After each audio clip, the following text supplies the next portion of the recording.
اسی لیے اللہ کے نبی فرما رہے ہیں اس انسان کی ناک مٹی میں مل جائے وہ انسان برباد ہو جائے جو رمضان کا مہینہ پاتا ہے اور پھر رمضان کا مہینہ چلا جاتا اور اس کی بخشش نہیں ہو پاتی ہے۔ وَرَجُلٌ أَدْرَكَ عِندَهُ الْكِبَرَ وَالِدَاهُ، اور تیسرا بد نصیب انسان وہ ہے جس کے ماں باپ اس کو بڑھاپے میں مل جائیں، اس نے بوڑھے ماں کو پایا اس نے بوڑھی ماں کو پایا، بوڑھے باپ کو پایا، فَلَمْ يُدْخِلَاهُ الْجَنَّةَ، اور اس کے ماں باپ اس کو جنت میں نہ لے کے جا سکیں، یعنی اپنے ماں باپ کی وہ خدمت نہ کرے، اپنے ماں باپ کا خیال نہ کرے، اس کے ماں باپ اس کو جنت میں نہ لے کے جا سکیں، اس سے بڑھ کے بد نصیب کوئی انسان نہیں ہے۔ یہ ہے میرے بھائیو 3 بد نصیب لوگ ہیں۔ رمضان کا مہینہ میرے بھائیو اللہ کی طرف سے ایک بڑا حسین موقع ہے۔ نحمده ونستعینه ونستغفره ونعوذ باللہ من شرور انفسنا ومن سیئات اعمالنا من يهده اللہ فلا مضل له ومن يضلل فلا هادي له واشهد ان لا اله الا الله وحده لا شريك له واشهد ان محمدا عبده ورسوله يا ايها الذين امنوا اتقوا الله حق تقاته ولا تموتن الا وانتم مسلمون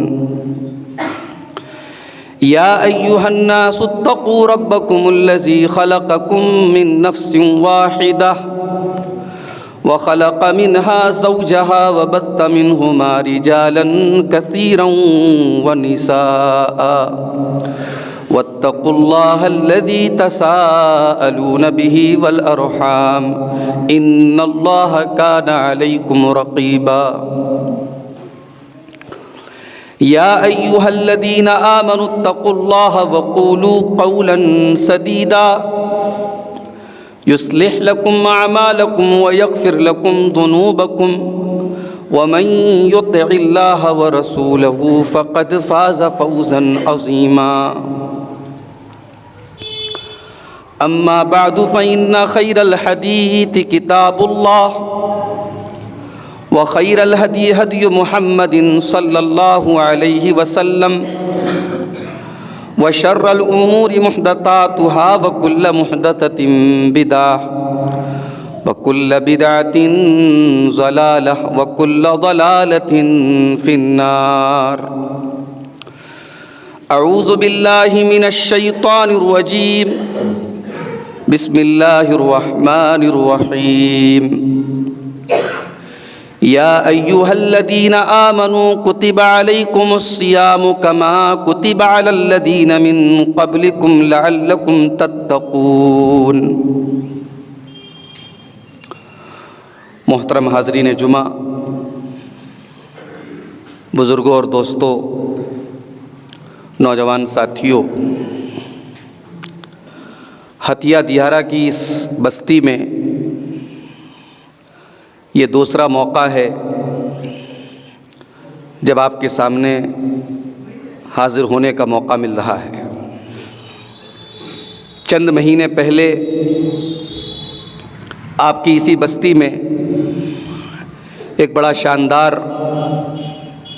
پروگرام منعقد ہوا تھا اور اس میں شرکت کا موقع ملا تھا،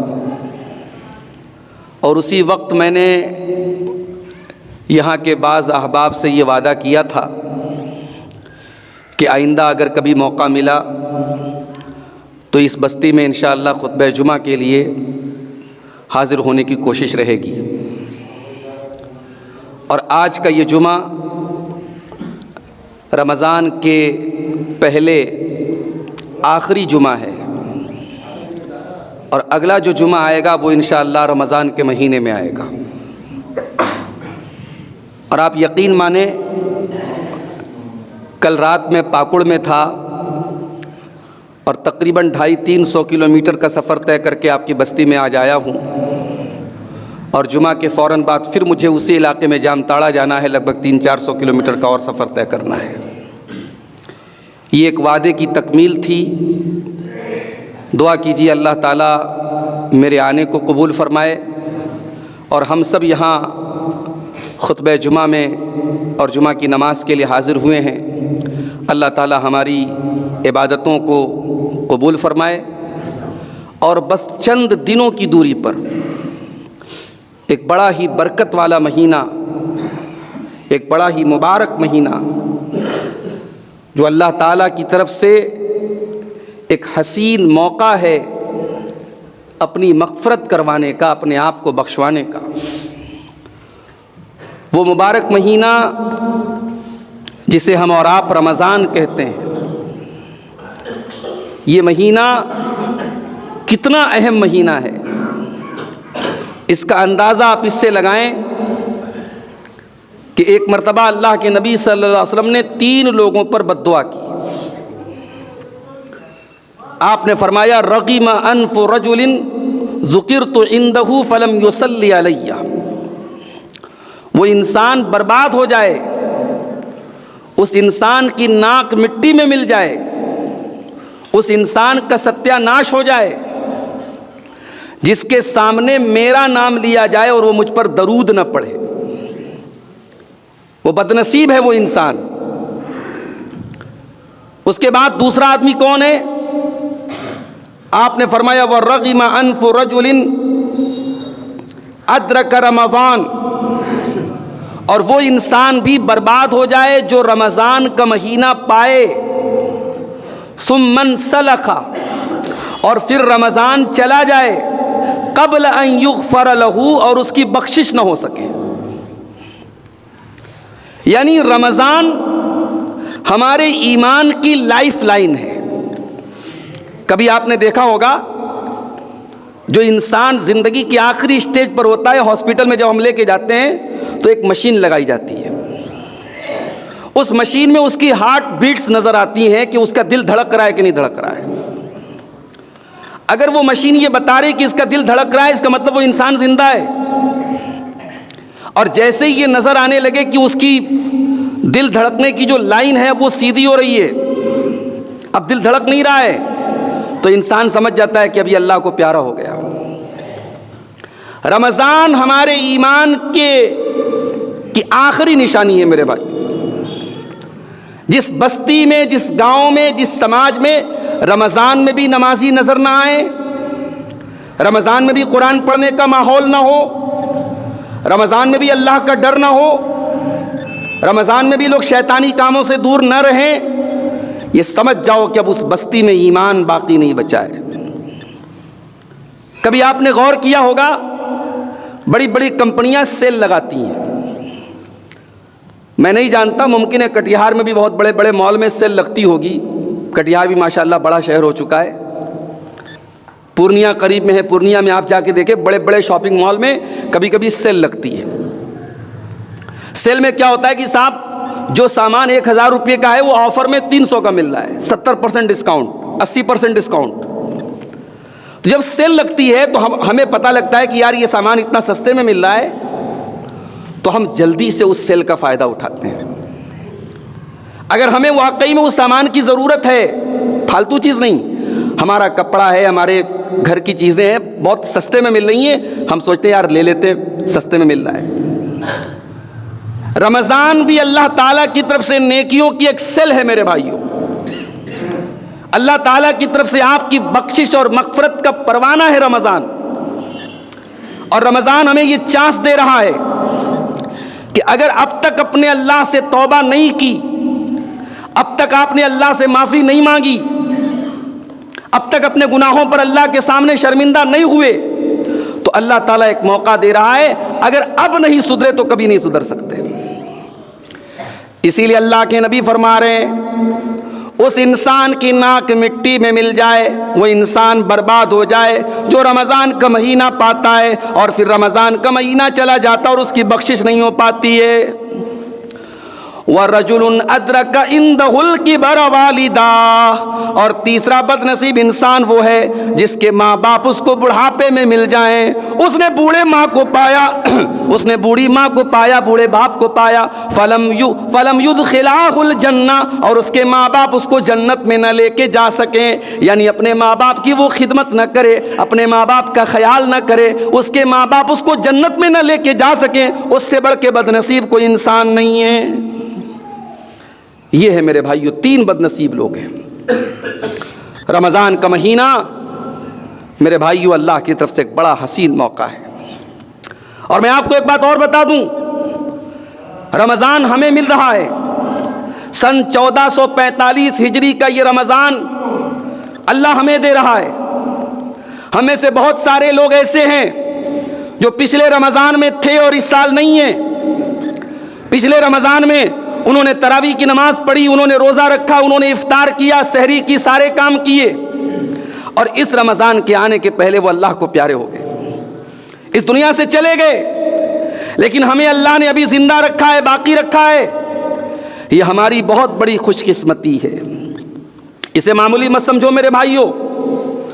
اللہ کے نبی کے ایک صحابی ہیں، ان کا نام ہے طلحہ بن عبید اللہ. یہ طلحہ بن عبید اللہ کون ہے؟ یہ اللہ کے نبی کے ان 10 صحابہ میں سے ہیں جن کو اللہ کے نبی نے نام لے کر جنتی کہا ہے. ہمارے نوجوانوں کو تو یہ بھی پتہ نہیں ہوگا وہ 10 صحابہ کون ہیں. انڈیا کی کرکٹ ٹیم کے 11 کھلاڑیوں کے نام پکے یاد ہوں گے. فلمی ہیرو ہیروئن کی باتیں پوچھ لیں، پالیٹکس کی باتیں پوچھ لیں، راجنیتی کی باتیں پوچھ لیں، مگر نبی کے صحابہ کا نام پوچھ لو، نام نہیں پتہ ہے. کتنے نوجوان ہیں ان سے پوچھو حضرت علی کون تھے، ابو بکر صدیق کون تھے، عمر فاروق کون تھے، عثمان غنی کون تھے، نہیں بتا پائیں گے. یہ افسوس کی بات ہے میرے بھائیو. صرف پیسہ کما لینا، صرف بلڈنگیں بنا لینا، صرف اپنے بچوں کو اچھا کپڑا پہنا دینا، اچھی زندگی دے دینا، معاف کیجئے یہ تربیت نہیں ہے. یہ تربیت نہیں ہے. یہ تو غیر مسلم بھی کر رہا ہے، اپنے بچوں کو پڑھا رہا ہے، لکھا رہا ہے. آپ نے اپنے بچے کو دین کتنا سکھایا؟ ہماری نوجوان نسل اپنے نبی کو نہیں جانتی، نبی کے صحابہ کو نہیں جانتی، اور ہم یہ صاحب اپنی دولت پہ ناز کر رہے ہیں، اپنی عیش و عشرت پہ ناز کر رہے ہیں. اللہ کے واسطے اپنے نبی کے صحابہ کو پہچانو میرے بھائی. 10 صحابہ ہیں جن کا نام لے کر کے اللہ کے نبی نے جنتی کہا. کون ہے 10 صحابہ؟ ابو بکر صدیق، عمر فاروق، عثمان غنی، حضرت علی، حضرت طلحہ، حضرت زبیر، حضرت سعد بن ابی وقاص، حضرت سعید بن زید، حضرت ابو عبیدہ ابن جراح، حضرت عبد الرحمن ابن عوف. یہ 10 صحابہ ہیں، ان کو عشرہ مبشرہ کہا جاتا ہے. یہ وہ 10 صحابہ ہیں جن کا نام لے کر کے اللہ کے نبی نے ان کو جنتی کہا ہے. انہی میں سے ایک صحابی ہے طلحہ بن عبید اللہ. یہ کہتے ہیں کہ اللہ کے نبی کے پاس 2 لوگ آئے اور بہت دور سے چل کے آئے، اور ان دونوں نے ایک ساتھ اسلام قبول کیا. اس میں سے ایک آدمی کچھ محنتی تھا اور دوسرا اس کے مقابلے میں کم محنتی تھا. تو جو زیادہ محنتی تھا وہ اللہ کی راہ میں جہاد کرتے ہوئے، لڑائی کرتے ہوئے، جنگ کرتے ہوئے شہید ہو گیا، اور جو اس کے مقابلے میں کم محنتی تھا وہ 1 سال بعد بھی زندہ رہا، اور 1 سال کے بعد اس کا انتقال ہوا، نارمل طریقے سے اس کی موت ہوئی. بڑے غور سے سننا. 2 صحابی اکٹھے اسلام لائے. ایک زیادہ محنتی تھے، کم محنتی تھے. زیادہ محنتی جو تھے، دین کے معاملے میں زیادہ کام کرتے تھے، زیادہ محنت کرتے تھے، وہ اللہ کی راہ میں شہید ہو گئے، اور دوسرے والے صحابی 1 سال کے بعد نارمل طریقے سے ان کا انتقال ہوا. حضرت طلحہ کہتے ہیں میں نے خواب میں دیکھا کہ میں جنت کے دروازے پر کھڑا ہوں، اور جنت کے دروازے پر ایک فرشتہ آتا ہے، اور وہ انسان جس کا انتقال 1 سال بعد ہوا تھا، نارمل طریقے سے ہوا تھا، جو دین کے معاملے میں کم محنت کرتا تھا، اس کو جنت میں لے کے چلا جاتا ہے. پھر وہ دروازے پر آتا ہے اور اس انسان کو جو اللہ کی راہ میں شہید ہوا تھا، جو دین کے معاملے میں محنت کیا کرتا تھا، اس کو لے کر کے جنت میں چلا جاتا ہے. پھر وہ جنت کے دروازے پر آتا ہے اور مجھ سے کہتا ہے کہ تمہارے ابھی جنت میں جانے کا ٹائم نہیں آیا ہے. حضرت طلحہ کہتے صبح کو میری نیند کھلی، میں نے اپنا یہ خواب نبی کے صحابہ کو بیان کیا، سب کو بڑی حیرت ہوئی. سب کو بڑا تعجب ہوا، ایسا کیسے ہو سکتا ہے؟ جو انسان دین کے معاملے میں زیادہ محنت کرتا تھا، جو اللہ کی راہ میں شہید ہوا تھا، وہ بعد میں جنت میں جا رہا ہے، اور جو اس کے مقابلے میں کم محنت کرتا تھا وہ پہلے جنت میں جا رہا ہے، ایسا کیسے ہو سکتا ہے؟ صحابہ کرام کو تعجب ہو رہا ہے، حیرت ہو رہی ہے، اور یہ بات اللہ کے پیارے نبی صلی اللہ علیہ وسلم تک پہنچ جاتی ہے۔ ابن ماجہ کی صحیح روایت ہے، اللہ کے نبی فرماتے ہیں، اے میرے صحابہ، تمہیں کس بات پر تعجب ہو رہا ہے؟ کس بات پر تمہیں حیرت ہو رہی ہے؟ مجھے یہ بتاؤ کہ جس صحابی کا انتقال 1 سال بعد ہوا تھا، کیا اس نے اپنے بھائی کے مقابلے میں 1 سال زیادہ نیکی کے کام نہیں کیے؟ صحابہ نے کہا، اللہ کے نبی، اس نے 1 سال زیادہ نیکی کا کام کیا۔ پھر آپ نے فرمایا، الیس قد ادرک رمضان، کیا اس انسان کی زندگی میں ایک اور رمضان کا مہینہ نہیں آیا؟ ہاں اللہ کے نبی، ایک اور رمضان کا مہینہ آیا۔ آپ نے فرمایا، اس ایک رمضان میں اس نے اپنے بھائی کے مقابلے میں زیادہ نماز پڑھی کہ نہیں پڑھی، زیادہ روزہ رکھا کہ نہیں رکھا، زیادہ سجدہ کیا کہ نہیں کیا؟ ہاں اللہ کے نبی، اس نے اپنے بھائی کے مقابلے میں 1 رمضان زیادہ پایا تو زیادہ روزہ رکھا، زیادہ تراویح پڑھی، زیادہ نماز پڑھی۔ آپ نے فرمایا، فَكَانَ مَا بَيْنَهُمَا أَبْعَدُ مِمَّا بَيْنَ الْأَرْضِ وَالسَّمَاءِ، ان دونوں کے تھوڑا سا پانی لے آئیے، پانی ان دونوں کے درمیان اس قدر دوری ہے جتنی دوری زمین و آسمان کے درمیان ہے۔ میرے بھائیوں، رمضان کا مہینہ پانے والا اپنے اس بھائی کے مقابلے میں جس کو رمضان کا مہینہ نہیں ملا تھا، اللہ کے نبی نے فرمایا، ان دونوں کے مقام و مرتبے میں اتنی دوری ہے جتنی دوری زمین و آسمان کے بیچ میں ہے۔ ہم خوش نصیب ہیں میرے بھائیوں، اللہ ہمیں ایک اور رمضان دے رہا ہے، ہماری زندگی میں ایک اور رمضان آ رہا ہے، ہم خوش نصیب ہیں۔ اپنی نیتوں کو صحیح کر لو۔ رمضان آ رہا ہے، آپ کی نیت کیا ہے؟ آپ کے دل میں کیا چل رہا ہے؟ اگر آپ کے دل میں یہ چل رہا ہے کہ ارے یار، مارچ میں رمضان کا مہینہ آ رہا ہے، 14-15 گھنٹے بھوکے رہنا پڑے گا، صبح 4 بجے سحری کھائیں گے تو پھر شام کو 6:30 بجے افطار کرنا ہوگا، اتنا لمبا بھوکا رہنا پڑے گا۔ اگر رمضان کو لے کر کے آپ کے دماغ میں یہ چل رہا ہے، آپ کو بھاری لگ رہا ہے رمضان، آپ کو روزے کی عبادت مشکل لگ رہی ہے، اور آپ کا دل اور دماغ اندر سے ڈر رہا ہے، تو معاف کرنا میرے بھائی، آپ رمضان کی برکت کو نہیں حاصل کر پائیں گے۔ رمضان آنے پر خوشی ہونی چاہیے کہ اللہ، وہ برکت والا مہینہ آ گیا جو سال بھر مسجد میں نہیں جھانکا کرتا تھا، آج رمضان کے مہینے میں مسجد میں نظر آ رہا ہے۔ اے اللہ، وہ مہینہ آ گیا جو سال بھر کبھی قرآن کو ہاتھ نہیں لگاتا تھا، آج بیٹھ کر کے 1-1 گھنٹہ قرآن کی تلاوت کر رہا ہے۔ جو انسان سال کے دوسرے مہینوں میں شراب پیا کرتا تھا، جوا کھیلا کرتا تھا، زنا کیا کرتا تھا، آج 1 مہینے کے لیے اللہ تعالیٰ نے کم سے کم اسے ان گناہوں سے دور کر دیا ہے، اور وہ روزہ رکھ رہا ہے، نماز پڑھ رہا ہے۔ یہ سوچ کر کے ہمیں اور آپ کو خوش ہونا چاہیے میرے بھائی۔ جب رمضان کا مہینہ آیا کرتا تھا، اللہ کے پیارے نبی اپنے صحابہ کو خوشخبری سنایا کرتے تھے، ان کو اچھی خبر سنایا کرتے تھے۔ آپ کہا کرتے تھے، آتاکم رمضان شہر مبارک، اے میری امت کے لوگوں، رمضان کا مہینہ آ چکا ہے، برکتوں والا مہینہ آ چکا ہے۔ تفتح فی ابواب الجنہ، ایسا مہینہ آ رہا ہے جس میں جنت کے دروازے کھول دیے جائیں گے۔ وتغلق فی ابواب جہنم، اور جہنم کے دروازے بند کر دیے جائیں گے۔ وتغل فیہ مردۃ الشیاطین، اور سرکش شیطان اس میں قید کر دیے جائیں گے۔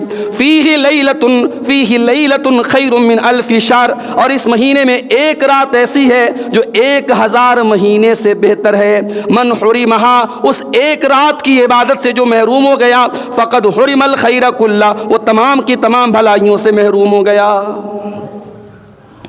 رمضان آنے پر خوش ہونا چاہیے میرے بھائی، رمضان آنے پر غمگین نہیں ہونا ہے، رمضان آنے پر دل نہیں چھوٹا کرنا ہے کہ مشکل کا مہینہ آ گیا، پریشانی کا مہینہ آ گیا۔ نہیں، رمضان برکت کا مہینہ بن کے آیا ہے۔ اسی لیے اس امت کے نیک لوگ، اس امت کے سلف صالحین، اس امت کے اچھے لوگ رمضان کا مہینہ آنے کے پہلے اللہ سے دعائیں کیا کرتے تھے، اللہ سے گڑ گڑا کے دعائیں کیا کرتے تھے، اللہم بلغنا رمضان، اے اللہ ہمیں رمضان تک پہنچا دے۔ رمضان کے آنے کے 6 مہینہ پہلے سے وہ دعا کیا کرتے تھے کہ اے اللہ ہمیں رمضان تک پہنچا دے، اور جب رمضان کا مہینہ پا لیتے تھے تو 6 مہینہ دعا کیا کرتے تھے اے اللہ رمضان میں ہم نے جو نیکی کے کام کیے ہیں تو ان کو قبول کر لے۔ دیجیے، آج آپ کا مائک بھی جو ہے نا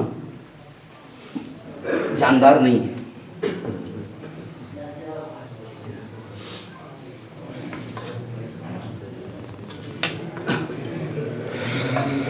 مسئلہ یہ ہے کہ ادھر بھی مسلسل میں سفر میں ہوں اور رات کی نیند بھی جو ہے پوری نہیں ہو پا رہی ہے، اس کا بھی اثر پڑتا ہے انسان کے اوپر۔ میں پچھلے 48 گھنٹے میں 2 دن کے اندر آپ یقین کریں 2000 کلومیٹر کا سفر میں نے بائی روڈ طے کیا ہے۔ بنارس سے پٹنہ، پٹنہ سے ارریا، پھر ارریا سے فلائٹ سے گیا تھا میں بھونیشور اڑیسہ، پھر اڑیسہ سے 650 کلومیٹر کا سفر طے کر کے بنارس، پھر بنارس سے پھر کل رات میں پاکڑ، پھر پاکڑ سے آپ کے ہتھیا دیارہ، یعنی 48 گھنٹے میں 2000 کلومیٹر کا سفر۔ اب ظاہر ہے کہ انسان ہے بھائی، اور پیٹھ سیدھی کرنے کا موقع ظاہر ہے کار میں بیٹھ کے نہیں ملتا ہے۔ یہ بتانے کا مقصد اپنی بڑائی نہیں ہے، میں بتانا یہ چاہتا ہوں کہ حالات یکساں نہیں ہوتے ہیں، اور میں آپ کے علاقے میں آیا ہوں، میں چاہتا ہوں میں کھل کے آپ کے سامنے بات کروں، بولوں، اور آپ کے سامنے اپنا خون جگر نکال کے رکھ دوں۔ دعا کیجیے اللہ تعالی ہم سب کو عمل کی توفیق دے۔ رمضان کا مہینہ میرے بھائیوں بڑا ہی بابرکت مہینہ ہے۔ سلف صالحین دعائیں کیا کرتے تھے، 6 مہینہ دعا کرتے تھے اے اللہ تو ہمیں رمضان تک پہنچا دے، اور اگلے 6 مہینہ یہ دعا کیا کرتے تھے کہ اے اللہ رمضان میں ہم نے جو عبادت کی ہے تو اس کو قبول فرما لے۔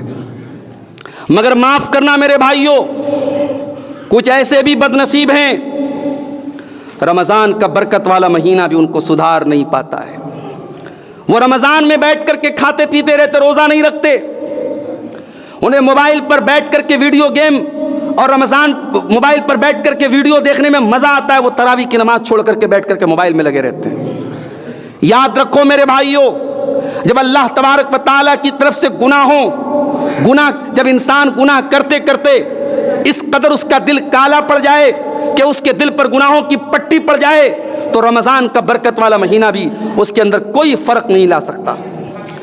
ابھی آپ نے دیکھا ہوگا ایک ویڈیو آیا تھا مکہ کا، خانے کعبہ سے کچھ دوری پر ایک انسان بیٹھا ہے، احرام کے کپڑے میں عمرہ کرنے گیا ہے، حج کرنے گیا ہے، احرام کے کپڑے میں ہے، اور خانے کعبہ سے کچھ فٹ کی دوری پر بیٹھا ہے، کچھ میٹر کی دوری پر بیٹھا ہے، اور ویڈیو آیا تھا کہ جہاں پہ بیٹھ کے لوگ طواف کر رہے ہیں، جہاں پہ بیٹھ کے نماز پڑھ رہے ہیں، جہاں پہ بیٹھ کے اللہ کا ذکر کر رہے ہیں، جہاں پہ بیٹھ کے لوگ اللہ کو یاد کر رہے ہیں، جہاں پہ لوگ آنسو بہا رہے ہیں، جہاں پہ لوگ رو رہے ہیں، جہاں پہ لوگ اللہ کا ذکر کر رہے ہیں، وہ بد نصیب انسان اپنے موبائل پر بیٹھ کر کے گیم کھیل رہا تھا۔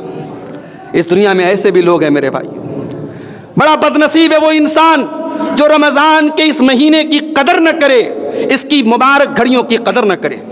مجھے ایک واقعہ یاد آیا، امام مالک رحمۃ اللہ علیہ اپنے دور کے بہت بڑے امام تھے، مدینہ کے اندر نبی کی مسجد میں بیٹھ کر حدیث پڑھاتے تھے، حدیث کا درس دیتے تھے، اور ان کے پاس بہت سارے دنیا کے مختلف علاقوں سے بچے آ کر کے حدیث کا علم سیکھتے تھے، اللہ کے رسول کی حدیثوں کو سیکھتے تھے۔ امام مالک حدیث پڑھا رہے تھے، اتنے میں ایک آدمی باہر سے آیا اور چلا کے کہنے لگا جاءت الفیل جاءت الفیل جاءت الفیل، ایک بہت بڑا ہاتھی آیا ہے، ایک بہت بڑا ہاتھی آیا ہے۔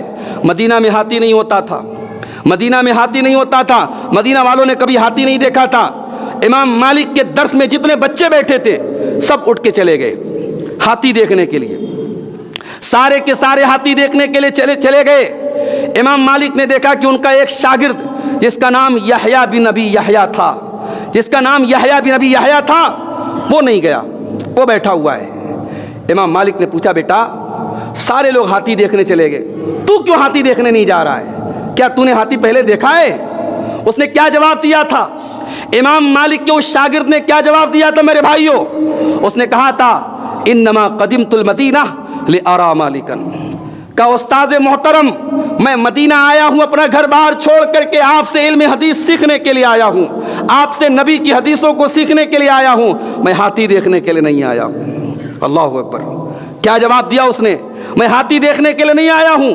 حالانکہ ہاتھی دیکھنے چلا جاتا 10 منٹ لگتا، 15 منٹ لگتا، مگر وہ طالب علم وہ یہ سوچ کر کے آیا تھا کہ میں جب مدینہ منورہ جاؤں گا اور امام مالک کی خدمت میں بیٹھ کر کے حدیث سیکھوں گا تو میری زندگی کا ایک ایک منٹ بڑا قیمتی ہوگا، ایک ایک منٹ کی بڑی قدر کروں گا. وہ 1 منٹ بھی برباد کرنے کو تیار نہیں ہے. میرے بھائیوں، اس کے دوسرے ساتھی ہاتھی دیکھنے چلے گئے، لیکن وہ لڑکا ہاتھی دیکھنے نہیں گیا. کیوں؟ اس کو پتا تھا کہ میں کیوں آیا ہوں اپنا گھر بار چھوڑ کے. اسے اپنی زندگی کا مقصد پتا تھا. اور اس کا انجام کیا ہوا؟ اس کا نتیجہ کیا نکلا؟ امام مالک کی ایک حدیث کی کتاب ہے جس کا نام موطا امام مالک ہے. اس کتاب کا نام موطا امام مالک ہے. اور جا کے علماء سے پوچھ لو کہ موطا امام مالک کی سب سے اوتھینٹک، سب سے مستند اگر کوئی روایت ہے، امام مالک سے بہت سارے لوگوں نے روایت کیا ہے، لیکن سب سے اوتھینٹک جو روایت ہے وہ یحییٰ بن ابی یحییٰ کی روایت ہے. وہ یحییٰ بن ابی یحییٰ کی روایت ہے. جو لڑکا اپنی زندگی کو نبی کی حدیثوں کو سیکھنے کے لیے اپنی زندگی کو جس نے قربان کر دیا، اللہ نے اس کو یہ مقام دیا. امام مالک کے باقی شاگردوں کا نام ہمیں تاریخ میں نہیں ملتا ہے. میرے بھائیوں، رمضان کا مہینہ بھی اللہ کی طرف سے ہمیں ایک تحفے کے طور پر ملا ہے. اور اس دور میں رمضان کے مہینے میں بھٹکانے کے لیے اور رمضان کی برکتوں سے دور کرنے کے لیے کبھی آپ کو فیس بک روکے گا، کبھی واٹس ایپ روکے گا، کبھی ویب سیریز روکیں گی، کبھی فلمیں روکیں گی. اور کچھ لوگوں کو میں نے دیکھا رمضان میں وہ کیا کرتے ہیں، وہ اسلامی فلمیں دیکھتے ہیں. جیسے ایک فلم آئی تھی ارطغرل غازی کے نام سے، ترکی فلم تھی اور اس میں ترکی کرداروں کو دکھایا گیا تھا. تو بعض لوگ سوچتے ہیں کہ بھئی رمضان کا مہینہ ہے، اس میں نارمل فلم دیکھنا تو صحیح نہیں ہے، چلو یہ اسلامی فلم دیکھ لیتے ہیں. معاف کرنا میرے بھائیوں، یہ شیطان کا دھوکہ ہے. کوئی اسلامی فلم نہیں ہوتی ہے. رمضان کے مہینے میں موبائل سے اپنے آپ کو جتنا ممکن ہو سکے دور رکھو. اگر موبائل کا استعمال کرنا ہے صحیح استعمال کرو. یہ موبائل آپ کے لیے اسی ہاتھی کی طرح ہے جو امام مالک کے شاگردوں کو علم حدیث سے دور کرنے کے لیے آیا تھا. آج بہت ساری چیزیں ہمارے سامنے ایسی ہیں جو ہاتھیوں کی طرح ہیں اور جو ہمیں ہمارے مقصد سے دور کر رہی ہیں. میرے بھائیوں، رمضان کی ایک خاص بات اور ہے. رمضان قرآن کا مہینہ ہے. رمضان ہی کے مہینے میں قرآن اترا ہے. شہر رمضان الذی انزل فیہ القرآن ھدی للناس وبینات من الھدی والفرقان. رمضان کا مہینہ وہ مہینہ ہے جس مہینے میں قرآن اتارا گیا اور یہ قرآن ساری انسانیت کے لیے ہدایت ہے. رمضان کے مہینے میں قرآن اترا ہے. میرے پیارے بھائیوں، ذرا اپنے دل پر ہاتھ رکھ کے بتانا، آپ نے پچھلے رمضان کے بعد اب ایک اور رمضان آ رہا ہے، 12 مہینے کا پیریڈ گزر چکا ہے. آپ نے اس 12 مہینے کے اندر، اس پورے سال کے اندر آپ نے قرآن کو کتنی مرتبہ کھول کے پڑھا ہے؟ غور کر کے بتانا، اپنے دل پر ہاتھ رکھ کے بتانا کہ آپ نے اس ایک سال میں قرآن کو کتنی مرتبہ کھول کے پڑھا ہے. میرے پیارے بھائیوں، ہمارا کوئی دوست ہمیں میسج کرتا ہے، ہمیں کال کرتا ہے اور ہم دیکھ کر کے اس کا میسج نظر انداز کر دیں، اس کی کال کو ریسیو نہ کریں، ہمارا دوست ہم سے ناراض ہو جائے گا، ہمارا رشتہ دار ہم سے ناراض ہو جائے گا. تم کیسے رشتہ دار ہو، تم کیسے دوست ہو، تم ہمارے میسج کو اگنور کر رہے ہو، ہماری کال کو ریسیو نہیں کر رہے ہو. میرے پیارے بھائیوں، یہ قرآن بھی اللہ کا پیغام ہے، یہ قرآن بھی اللہ کا میسج ہے. ہم نے اگر سال بھر اس قرآن کا حق ادا نہ کیا، اگر ہم نے سال بھر قرآن کو نہیں پڑھا، کم سے کم رمضان کے مہینے میں قرآن کو پڑھا کرو. بڑی برکت والی کتاب ہے میرے بھائی. قرآن کا مقام یہ ہے، اللہ کے نبی فرماتے ہیں من قرأ حرفا من کتاب اللہ، جو قرآن کا ایک حرف پڑھتا ہے اللہ تعالیٰ اس کو 10 نیکیاں دیتا ہے. ایک حرف پڑھنے پر 10 نیکیاں ملتی ہیں. اور آگے اللہ کے نبی فرماتے ہیں میں یہ نہیں کہتا کہ الف لام میم ایک حرف ہے، بلکہ الف الگ ایک حرف ہے، لام الگ ایک حرف ہے، میم الگ ایک حرف ہے. آپ نے الف لام میم پڑھا تو آپ کو 30 نیکیاں ملیں گی. اچھا، کچھ لوگ ایسے ہوتے ہیں بیچارے قرآن پڑھنے بیٹھتے ہیں، زبان نہیں چلتی ہے. وہ جب قرآن پڑھتے ہیں اٹک اٹک کے پڑھتے ہیں، کوشش کر رہے ہیں لیکن اٹک اٹک کے پڑھ رہے ہیں. ان کو لگتا ہے کہ یار مجھ سے نہیں ہوگا، وہ رکھ دیتے ہیں. اگر آپ قرآن پڑھ رہے ہیں اور اٹک اٹک کے پڑھ رہے ہیں تو ہاریے مت، تھکیے مت اور پڑھیے. اللہ کے نبی فرماتے ہیں جو قرآن کو محنت کر کے پڑھتا ہے، زبان نہیں کھل رہی ہے، زبان میں اس کے اٹک رہا ہے اور اٹک اٹک کے وہ قرآن پڑھ رہا ہے، اس کو ڈبل ثواب ملے گا. یہ قرآن کا مقام ہے میرے بھائیوں.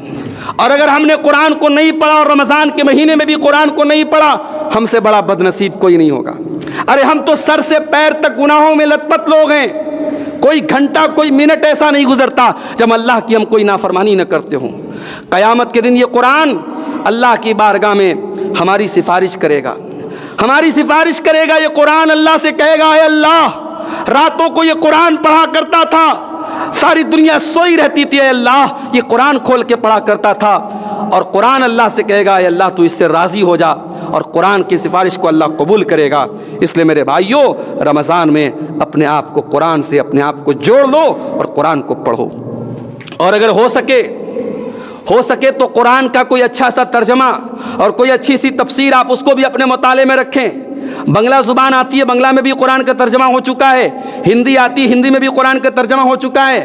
قرآن کو صرف پڑھو ہی مت، بلکہ قرآن کو سمجھ کر کے بھی پڑھنے کی کوشش کرو۔ آدھا گھنٹہ 1 گھنٹہ رمضان میں ڈیلی ہم قرآن کو سمجھ کر کے پڑھنے کی کوشش کریں، انشاءاللہ اس سے بھی آپ بڑی برکتیں اپنی زندگی میں محسوس کریں گے۔ میرے بھائیوں، رمضان میں ہم ایک چیز اور دیکھتے ہیں، رمضان میں سب بدل جاتا ہے۔ صبح کو 4 بجے کون اٹھ کر کے کھانا کھاتا ہے بھائی؟ ہم صبح ناشتہ کرتے ہیں 8 بجے 9 بجے، لیکن رمضان میں بدل گیا معاملہ۔ صبح 4 بجے بیگم نے اٹھایا، چلیے اٹھیے، سحری نہیں کرنا ہے کیا؟ صبح 4 بجے اٹھ کے سحری کر رہے ہیں۔ اس کے بعد دوپہر کا کھانا سال بھر ہم کھاتے ہیں، مگر رمضان میں دوپہر کا کھانا غائب ہو جاتا ہے، دوپہر میں کچھ نہیں کھانا ہے۔ رات کا کھانا ہم کھاتے ہیں 8 بجے 9 بجے، لیکن رمضان میں ہمیں افطار کے ٹائم کھانا ہوتا ہے، کھانے کا ٹائم بدل گیا۔ تراویح کی نماز پڑھ کے گھر آئے 11 بج گیا، سوتے سوتے 12 بج گیا، 12 بجے سوئے۔ عام دنوں میں اگر 12 بجے سوتے تھے تو صبح فجر کے ٹائم بھی نیند نہیں کھلتی، اتنے اٹھ پاتے تھے، لیکن رمضان میں 12 بجے سوئیں چاہے 1 بجے سوئیں، صبح 4 بجے سحری کے ٹائم ہمیں اٹھا دیا جاتا ہے، بلکہ ہم اٹھ جاتے ہیں۔ رمضان میں ہماری زندگی میں پریورتن آ جاتا ہے، چینجنگ آ جاتی ہے، ہماری زندگی کا ٹائم ٹیبل بدل جاتا ہے، کھانے کا، پینے کا، اٹھنے کا، جاگنے کا، کاروبار کرنے کا ٹائم بدل جاتا ہے۔ رمضان ہمیں یہ سبق دے رہا ہے، اگر نیت سچی ہو، اگر ارادہ پکا ہو، اگر انسان دل میں ٹھان لے تو کوئی چیز ایسی نہیں جو انسان بدل نہ سکے۔ ہمارے بعض بھائی ہیں جو نشے کی لت کے شکار ہیں، جو نشہ کرتے ہیں، چاہے وہ نشہ شراب کا ہو، چاہے وہ نشہ بیڑی کا ہو، چاہے وہ نشہ سگریٹ کا ہو، چاہے وہ نشہ گٹکے کا ہو، چاہے وہ نشہ کھینی کا ہو، چاہے وہ نشہ تمباکو کا، کوئی بھی طریقے کا نشہ ہو۔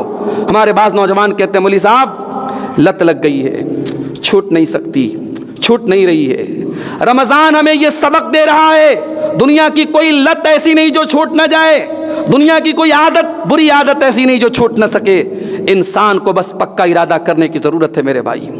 رمضان میں جب آپ کے کھانے کا ٹائم بدل گیا، آپ کے پینے کا ٹائم بدل گیا، آپ کے سونے جاگنے کا ٹائم بدل گیا، آپ کی شراب بھی چھوٹ سکتی ہے، آپ کا گٹکا بھی چھوٹ سکتا ہے، آپ کی بری عادتیں بھی چھوٹ سکتی ہیں۔ اگر آپ سال کے 11 مہینے فجر کی نماز میں نہیں اٹھ پا رہے ہیں، 1 مہینہ ٹرائی کرو میرے بھائی، رمضان کے مہینے میں پکا ارادہ کر لو، 1 دن بھی فجر کی نماز میں چھوڑوں گا نہیں۔ سحری کرنے کے بعد، اور اسی لیے اللہ کے نبی صلی اللہ علیہ وسلم سحری اور فجر کی نماز میں زیادہ فاصلہ نہیں رکھتے تھے، یہ مسئلہ بھی یاد رکھ لو۔ بعض لوگ کیا کرتے ہیں، رات کو 2 بجے اٹھ کر کے سحری کھا کے سو جاتے ہیں۔ سحری کے بیچ میں اور فجر کی نماز کے بیچ میں زیادہ ڈسٹینس نہیں ہونا چاہیے۔ مان لو اگر فجر کی اذان ہو رہی ہے 4:15 بجے، 4:20 پہ یا 4:30 بجے، تو آپ 4 بجے سحری کھا لو، تاکہ سحری کے بیچ میں اور فجر کے بیچ میں زیادہ ٹائم نہ ہو، اور وہ جو ٹائم بچے 15-20 منٹ، اس میں قرآن پڑھ لو، اس میں کچھ نفل نمازیں پڑھ لو، اس میں بیٹھ کے اللہ سے دعا کرو، اور یہ طے کر لو، ٹھان لو کہ ہمیں رمضان میں 1 دن بھی فجر کی نماز جماعت سے نہیں چھوڑنا ہے، ڈیلی ہمیں جماعت سے پڑھنا ہے۔ اگر آپ 30 دن پابندی سے ایسا کریں گے میرے بھائیوں، انشاءاللہ آپ کی عادت پڑ جائے گی۔ آپ ہر بری عادت کو چھوڑنے کا رمضان میں پکا ارادہ کر لو، اللہ کا وعدہ ہے، اللہ کا وعدہ، اگر آپ کی نیت سچی ہے آپ کی وہ بری عادت چھوٹ جائے گی۔ مسئلہ یہ ہوتا ہے ہم خود چھوڑنا نہیں چاہتے، شرابی شراب کو خود چھوڑنا نہیں چاہتا، گٹکا کھانے والا گٹکا کو خود نہیں چھوڑنا چاہتا، اسموکنگ کرنے والا خود نہیں چھوڑنا چاہتا، داڑھی موڑنے والا خود داڑھی نہیں رکھنا چاہتا۔ ہماری نیت پکی نہیں، ہمارا ارادہ پکا نہیں، اس لیے ہم بدل نہیں پاتے میرے بھائیوں۔ پہلے اپنے ارادے کو بدلو میرے بھائیوں۔ نبی کے دور میں منافق رہا کرتے تھے، جنگ تبوک کا موقع آیا، منافقوں نے بہانہ کر دیا اور نہیں گئے۔ جب اللہ کے نبی جنگ سے واپس آئے تو منافقوں نے کہا، اللہ کے نبی ہمارا ارادہ تو بڑا پکا تھا، ہمارا ارادہ تو آپ کے ساتھ جانے کا تھا، مگر ہم جا نہیں پائے، ہم بیمار ہو گئے۔ اللہ نے قرآن میں کیا فرمایا؟ وَلَوْ أَرَادُوا الْخُرُوجَ لَأَعَدُّوا لَهُ عُدَّةً، اگر ان منافقوں کو واقعی نبی آپ کے ساتھ جانا ہوتا، اگر یہ واقعی آپ کے ساتھ جانا چاہتے تو یہ تیاری کرتے، یہ پکا ارادہ کرتے، مگر انہوں نے کوئی تیاری نہیں کی تھی۔ تو میرے بھائیوں، اپنی بری عادتوں کو چینج کرنے کے لیے رمضان کو اپنی زندگی کا ایک بہترین سٹارٹ بنا لو، ایک اچھی شروعات بنا لو کہ یہاں سے ہمیں اپنی ایک نئی زندگی شروع کرنا ہے۔ معاف کرنا میرے بھائیوں، ہتھیا دیارہ کی اس بستی کا ذکر میں نے بنارس تک میں کیا، میں نے یوپی میں کیا کہ بھائی کٹیہار میں ایسے علاقے میں گیا جہاں شاندار مسجد گاؤں کے لوگوں نے قائم کی اور کوئی باہری تعاون نہیں، اپنے آپس کے تعاون کے بدولت ایک شاندار مسجد، اور لگ بھگ لاکھوں نہیں بلکہ کروڑ تک کی اگر ہم بات کریں خرچ کر کے ایک شاندار مسجد قائم کی۔ ایک جلسے میں وہاں کھڑے کھڑے ایک پروگرام میں 20-25 لاکھ روپے چندے ہو جاتے ہیں۔ یہ لوگوں کا جذبہ اور لوگوں کا دل ہے، میں تعریف کرتا ہوں آپ کے علاقے کی۔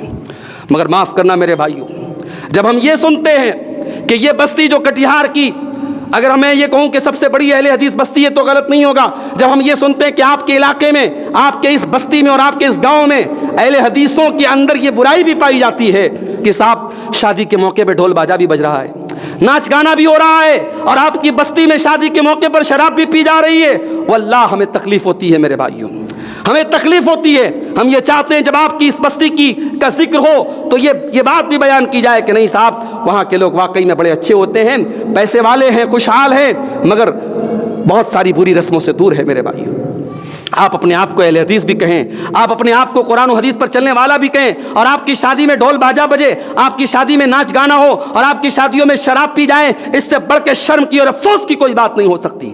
جس نبی نے بانسری کی آواز سننے کو بھی گوارا نہ کیا اور کانوں میں انگلی ڈال دی اور بانسری کی آواز کو کہا کہ یہ شیطان کے آلات میں سے کالا ہے، اس نبی کا امتی، اس نبی کا ماننے والا، اس نبی کا چاہنے والا آج ناچ گانا کی محفل کر رہا ہے، اور وہ بھی نکاح جیسے موقع پر۔ یہ بڑے افسوس کی بات ہے میرے بھائیوں۔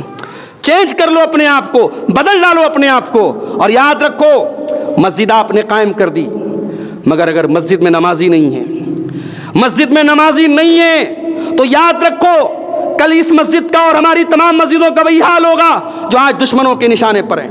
آپ یقین کریں، جب انڈیا پاکستان کا بٹوارہ ہوا اور پنجاب کے بہت سارے علاقوں سے مسلمان چلے گئے، وہاں مسجدوں کو لوگوں نے مسجدوں میں بت رکھ دیے، مسجدوں میں شراب کھانے بنا دیے، مسجدوں میں استبل بنا دیے۔